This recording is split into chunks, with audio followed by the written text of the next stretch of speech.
not only a winery, we have also other two activities in this structure. An horse club associated with the Olympic Games, so we hold Olympic events just here in these pitches. Oh wow! And then it's particular and very I think is give you that sense of freedom that you can see the horses that are running around the pitch, and meanwhile you can also visit the vineyards in this place completely far from the chaos of the city, peaceful, and so you can literally enjoy the silence here. So you can admire all the nature, and it's very rare in this part of the Neapolitan area having these green areas. It's so secluded. So how far? Because you guys have soil and minerals rich from the volcano. How far did the volcano spread? Just turn your head and the volcano is just behind you. Right. It's just there. It's just our vineyard in the volcanic area takes from here about 15 minutes by car. So you see we have the truck. So by truck, we moved this way, and just 10 minutes, 15 minutes, we can start the harvest directly here because you know we have the cellar here. So we start the production directly in the company, and then we use several containers, and I'll explain everything about that. So you have to imagine, by the way, that the viniculture in this area started about 3,000 years ago when the Greek population moved to this place, and then they established the first settlement of a civilization on the basis of the volcano. And then during the time the Romans improved the technique of the Greeks, as much as the Campanian wine became very popular and valuable in an ancient war. So you know this region is called Campania, and imagine the wine produced in this region was one of the most valuable. So they used to export the wine by sea, sealing it in the terracotta pots, the amphora. The real name is amphora from Greek, and was very particular because it's a material made of minerals. So also the Romans used to combine the two kind of minerality from the soil and the terracotta. It's the same that we are trying to do right now. We are trying to revive the ancient tradition of the Romans, and we are keeping experimentation in the terracotta pots. So imagine. So the terracotta pots are these? These these ones are just for show and for letting you know which kind of material and containers we use for storing a wine. Precisely is one of the containers. You know, we use also the steel vats and also the barrels, but we are adopting also these material for storing the wine, just because we feel very connected to the tradition of the Romans. Imagine we have the main square of Pompei there with the church and the tower. I was going to ask you, what is that with the cross? That's inside there's a bell. So it's a sort of, I don't know, how do you call like a church bell? Yeah, a it church rings? bell. Yeah, exactly. I don't call it a tower, properly a tower. For us, is bell in Italian is campana. And so that one is a campanile. So inside there's the bell, the campana, that's saying every singular. Yeah, exactly. It's a tower with a bell. And this is the emblem of our city with the ruins that are beyond those trees over there. Have you been in the ruins? Not yet. No. We heard so that it's really nice. It's an impressive and huge archaeological site. No one expects such a huge place. Imagine a quick tour in the ruins takes about 2 hours. So a quick tour. So imagine, and normally if you want to visit in the city, takes you probably 7-8 hours or something like that. It's very, very structured, a city. You can recognize every singular building from maybe for example the butchers, the forum, so the square, and also maybe other buildings. So with and every singular building, every single house have his story, so it's impressive, this thing. Wow. So if you have the possibility to visit Pompeii, you have to go there. Absolutely. And beyond us we have just behind us we have the volcano. So we are located in a strategical point of this city and very close to every single main attractions of this year. So after this, I would like to explain you better the wine produced in the terracotta, because it's very, very particular. First of all, you have to know that we produce only local grapes. So you'll taste Neapolitan grapes, Campanian grapes, precisely. And we cultivate precisely 5 grapes, 2 reds and 3 whites. The name are typical Italian names, so it will be hard to remember that, but you can try. Aianico and the Piedirosso, the name of the red grapes.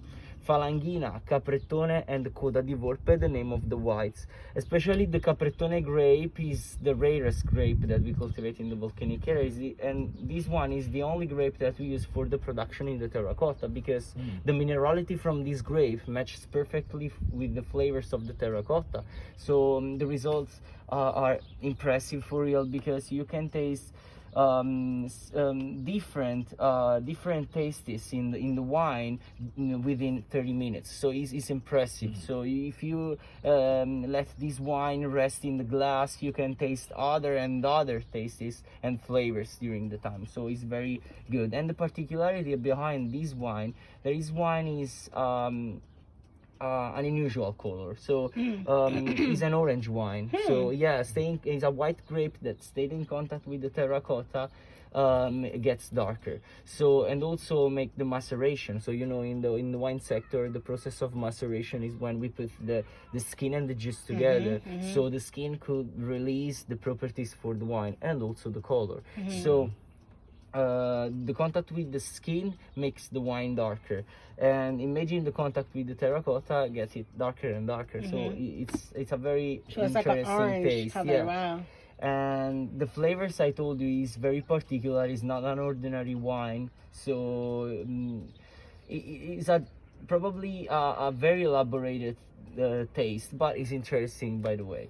And What does it replicate in your experience? probably when Like you more put of in a your mouth, it's similar to a Moscato, liqueur. or- No, it's nothing like that, because it's difficult to perceive minerality in a wine if the wine.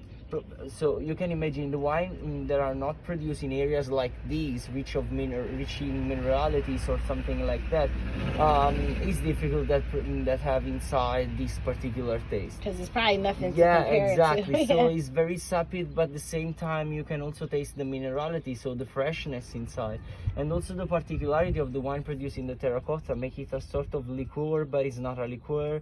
Also reminds you, especially this wine, the taste of chamomile. Also the beeswax. Yeah, exactly. Yeah, exactly. So yeah, it's very good. And also the honey, directly the honey. So it's very delicate and sweet, but at the same time is rich of minerality and sapidity inside. Nice. So, You got me. yeah, You that's got me why- wanting a glass right now. Yeah, I know. Unfortunately, I don't know if we can serve you this wine, because it's a limited production and we produce just 860 bottles per year. And imagine we started the new production right now, so the last bottles of the last year are completely sold out. We have the exposition, we have some bottles in exposition in the cellar, but I can ask to Okay, our yeah. Never hurts to ask. yeah, exactly. It's not. Right. Yeah, exactly. So first of all, in the volcanic area, we have these two main structures for cultivating our grapes. So this is an experimental vineyard. So we here make the experimentation in order to get the result that we want to bring in the volcanic area, because there we have the main vineyard in 8 hectares of land. So here we have more or less 4 hectares, and we make the experimentation here. It's our laboratory here. Okay. So the first one is a pergola. The pergola, I don't know if you ever heard about Pergola. this structure. Yeah, the pergola is a roof full of grapes that in the harvest period pergola. is completely covered by the grapes, by the bunches. So it's very nice, and you'll have a meal, a wine tasting just under a pergola. So we have the seats under the pergola for 2 or 3 people maximum, so you can relax under this roof and having a good time, maybe tasting 3-4 wines. So it's a very good time, I think. And the first one is based on a quantitative production. You can immediately recognize the difference between the two main the two vines. The first one is a vine that grabbed at these dry pods and then forms this roof full of grape. This system is perfect How do for they a get mountain how do they get it to grow like that? You twine it down? Yeah, imagine So- that on the top there's a sort of net that keeps stable the balance of the grapes. Right. So the only difference with maybe this commoner system, it probably also in US use the same Yes, system, yes. is an espalier, so the growth is in length and not in a height. So you can imagine that these vines need more feeding for growing better. So the second system is very common because it's very balanced. So it's perfect for a qualitative production, but it's smaller and in quantity, obviously, compared to this system. So you Right. can see It's how more much, grapes how on many these ones, grapes yeah. are here, and Right. so there are less. But how how you can recognize these vines? It's a good system. Is perfect for any kind of soil. So we use also the modern systems for cultivating the grapes. But this one is part of our tradition. So we are keeping Right. to keep alive this system. Yeah, you don't see that Yeah. in America too Yeah, much. yeah, I All think these. you never seen this before. So it's also a perfect system for a volcanic soil. It's an Right. irregular soil with several, with I don't know, how do you call the Hill, slopes. the hills? Yeah, the slopes, Oh, exactly. great. So with the slopes, this one is perfect because it's very high. So it can adapt for every single kind of soil. And the second system is that you know this is very notable in the world because you can see that vines grow rather this dry this iron cable and then they grow thin land.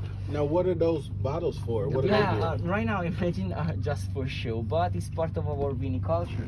Precisely, also my grandpa. I'm not the owner of this land, but also my grandpa used to produce the wine, and you know exist several kind of containers. And the last container used for the wine in the wine sector is the bottle. So Okay. also the wine. And have you heard? No, that we normally store the wine in the bottles for other months or years for Right. making it better Mhm. or something like that. So imagine our grandpas after the process in the barrels used the glass, these weird glass bottles for storing the wine. But right now it's an obsolete instrument because we still using the barrels. Right. We're readopting this material, the terracotta, the concrete. In America you're using also the concrete, the Right. beds. So The we don't steel- use that. steel But is it's really part of popular. our history. So that's why we Okay. show you these Gotcha. materials. But they don't use it anymore. Yeah, exactly. So you're talking about after you would squeeze the grapes or whatever, you would pour the wine in there Yeah, and store exactly. it? Okay. It's a sort of container. Instead pouring the wine in the vats, we pour the wine here. We used to pour the wine here. And just Right now store it's- it. Yeah, exactly. Okay. Just store it. I still like the barrels. But it's part of the Italian story, so you Right. have to know about Right. that. And then, is that the wine that you would take, say you were having dinner? Would you just bring that in and pour it from there, or would you just let it store No, we inside? let them store inside, and then when the wine is ready, so imagine after storing, after our first storing, we have to filter the wine, checking the quality and okay. other. So we So need it's more time time. before Okay. putting the wine on the market. Got it. So first of all, I told you here we have just vines that are about 6-7 years old for the experimentation. But imagine in the volcanic area we have older vines, more than 100 years old. They're still Wow. giving fruits. And I will give you more information about the wines that we cultivate in the volcanic area. And by the way, you can also notice that we don't produce only wine. We produce also olive oils, jams, honey, limoncello. You can see these lemon trees. I was along wondering. this road, and we are trying to turn it into a biodynamic system. So it's a sort of evolution of the organic methodology. So it's very interesting because we avoid completely the contact with the chemicals or the pesticides that would alter the natural taste of the grapes. And in this case, this vineyard is the main one in grown in a biodynamic system. So we use the roses at the end, at the start and the end of every single row because they works like a sort of detection system. So being very sensitive flowers and getting sick first allow us to intervene in time in case of bacteria or parasite in the soil. So if they get sick, we can recognize the disease, identify the position of That's maybe of smart. the parasite, and then we can intervene in time naturally, completely it. in a natural way. The fertilizer for this vineyard, given that we exploit the energy from the cosmos, is a fertilizer that follows the lunar calendar. So seems like a wizard stuff on an ancient method, but it's still working. Is a good way for growing the vines in a wild sense, but always under control. So we use a compost. You know what is a compost? Yeah. I don't explain in depth what is it. Mm. So imagine is the main fertilizer mixed maybe with the plants, the seeds, or the fruits, or the flowers. Depends of the movement of the planet. So according to this movement, we move these stones, and then we spray on the vineyard the perfect fertilizer for that movement. For the movement, also the moon. Oh, So I we have see, the yeah. ascendant, descent, and is very interesting because we mix the philosophy with the technology. So it's very That's particular. really neat. And imagine probably 2 or 3 days ago we made the harvest here, but I wanna see if some grapes left. So I let you taste the biodynamics growing. So it's very delicate. So imagine part of this production is completely lost, is died. You can see the. But I wanna let you taste some grapes of this because it's very delicate. This is the Capretone grape that we use for the production of the terracotta. So it's not this one in particular, but it's the same grape. I'd like to check. Oh, probably here there's something. Okay, you can take by your hand. This one, they are not sick.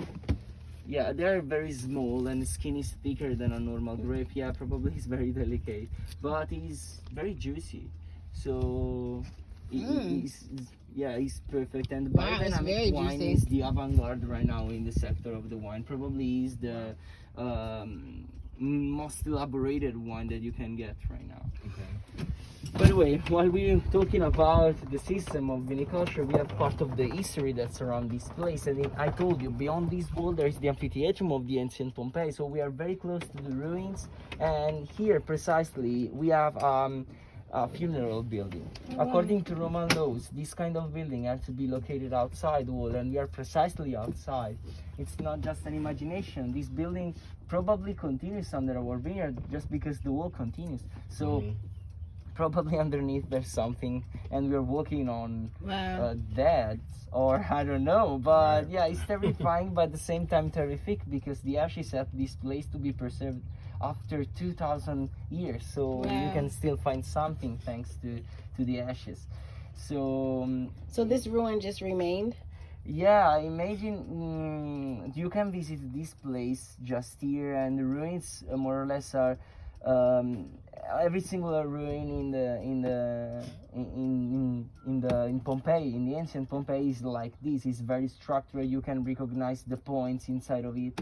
So it's very interesting, as you can still find in the soil something like femur's cranium piece, obviously piece of femur's cranium, manes, or also terracotta pots. So it's impressive. We can't wait what we can get from this soil. Imagine some archaeologists found these things in the soil, and we will see what we can get. So you guys know from the archaeologists that this was a funeral place, right? Yeah, here? they told us that this one is a funeral place because they studied the location of the buildings. They really know that this part of the city is the necropolis, so the graveyard of the city. So we recognize in this building a funeral one. Okay. So in addition, you can also notice the stratigraphy of the soil is very particular, but right now it's covered by the plants. But imagine the lowest part, the lean on the pavement over there, is wider than the others, just because it's made of those ashes of the 79 AD, the first big eruption of the volcano. Imagine the Romans used to live just there. We are here, so for real, who knows what is underneath? You have to check. And from here, instead, you have a perfect postcard of the volcano in background. With the Vesuvio. Today is a perfect day because imagine last days was pretty cloudy, so you couldn't see the top of the mountain and the volcano, but from here is beautiful. And if you want, I can also take a picture of you too. Take a picture?